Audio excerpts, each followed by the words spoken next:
अपनी जान से भी ज्यादा प्यार कर सकता है? नहीं ना। लेकिन आज आप देखेंगे एक ऐसी मौत की दिल दहलाने वाली दास्तान जहां मौत उस शख्स के गले से 100 घंटे लटकी थी जो किसी भी बंद तकदीर का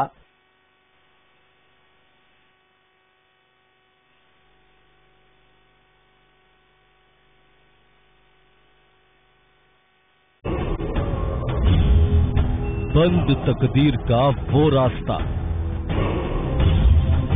ऐश का शॉर्टकट।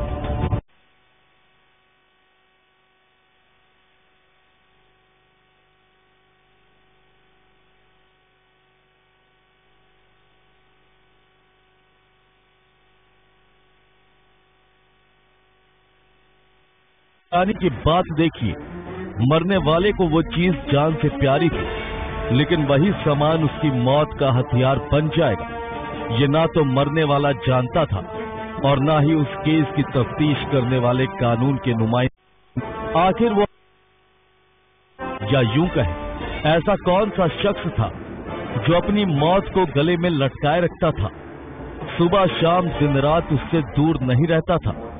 तो इस पहेली को समझने के लिए हमें इस घर में दाखिल होना पड़ेगा। लेकिन इस घर में जाने से पहले जरा अपने दिल को कड़ा कर लीजिए, क्योंकि जुलाई को एमपी के दमोह के हटा थाना इलाके के सुभाष वार्ड में बने इस घर में आग लगी थी।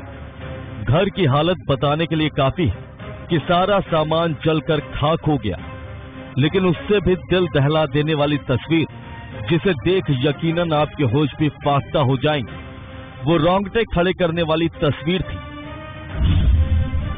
घर में जलती लाश, एक सुलगता सुराग। ये लाश थी महिला बाल विकास विभाग में पदस्थ चमेली बाई सैनी की। तो सवाल उठता है, आगजनी की यह घटना महज एक हादसा थी या फिर इस हादसे के पीछे उठते इस धुएं से गहरी साजिश की बू आ रही थी? तभी सारे सवालों का जवाब मकतूल की पोस्टमार्टम रिपोर्ट ने दे दिया। चमेली बाई सैनी की मौत स्वाभाविक नहीं थी, बल्कि उनका कत्ल किया गया था। इस कत्ल के खुलासे में एक चश्मदीद ने अहम सुराग दिया, और वो चश्मदीद है मकतूल चमेली बाई सैनी की मां। एक लड़का है तो पत्रो का नाम थी हमारे इतने गाँव हमने कहीं जमोड़ी पड़ी है, पानी दे दो प्यास लगी। उसकी उम्र 21 साल थी। उसने मुझे भी मारने की कोशिश की, फिर मुझे मरा समझकर वो छोड़ गया। ये खुलासा मृतका की मां ने किया था। मतलब साफ था, 6 जुलाई की रात इस घर में 21 साल की उम्र का कोई शख्स दाखिल हुआ था, और वो युवक था पुलिस की गिरफ्त में खड़ा ये बहादुर। हम लोगों को प्रारंभ से ये संदेह था कि ये स्वाभाविक घटना आगजनी की नहीं है, निश्चित तौर से इनके साथ में कोई हत्या जैसी घटना घटित हुई है। और जब मेडिको लीगल रिपोर्ट आई हमारे पास, पीएम रिपोर्ट, तो पता चला कि ये होमिसाइडल है। मोरी गुटकी पकड़ी पटाख दो, इस अकाउंट से खून निकलो, पीछे पिराज न सकेगा, उन्हें अपने जान में मार डालो, हम बेहोश हो गए। अब जरा बहादुर के बारे में भी जान लीजिए। ये वो शख्स है जिस पर मकतूल भरोसा करती थी। ये वो शख्स था जो एतबार का ढिंडोरा पीटता था। ये वो शख्स था जिसने एतबार का कत्ल कर दिया। ये शख्स था मृतका चमेली बाई के बेटे शैलू का दोस्त। शराब की लत के याराने में शैलू की बहादुर से नजदीकियां बढ़ी। बहादुर का शैलू के घर आना जाना शुरू हुआ।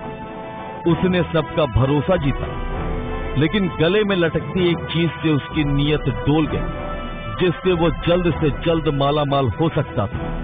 और वो चीज कमला सैनी के गले में लटकती लॉकर की चाबी, जिसमें लाखों के जेवरात और नकदी रखे थे। इसी लालच में बहादुर ने चमेली बाई सैनी की गला दबाकर हत्या कर दी और फिर उसकी लाश को कपड़े के ढेर में जला दिया। बहादुर राय नामक लड़का जो लगभग 21 साल का है, उसका घर में आना जाना था। उससे पूछताछ हुई और उसके घर की तलाशी हुई। तलाशी में एक मृतिका का मोबाइल भी मिला हुआ है और उसके मृतिका के बेटे का भी मोबाइल मिला है, और ज्वेलरी भी उसके मेमोरेंडम के आधार पर जब्ती हुई है। जिस खजाने की चाबी से इस गुनहगार ने भरोसे को जलाकर खाक कर दिया था, अब उसके गुनाहों का हिसाब किताब चुकाने के लिए कानून के रखवालों ने एक और चाबी बनाई है, जिसने उसे सीधे सलाखों के पीछे डाल दिया है। तफ्तीश के लिए दमोह से आशीष कुमार जैन के साथ ब्यूरो रिपोर्ट, ईटीवी न्यूज। वक्त हो चला एक छोटे से ब्रेक का, लेकिन कहीं मत जाइएगा क्योंकि तफ्तीश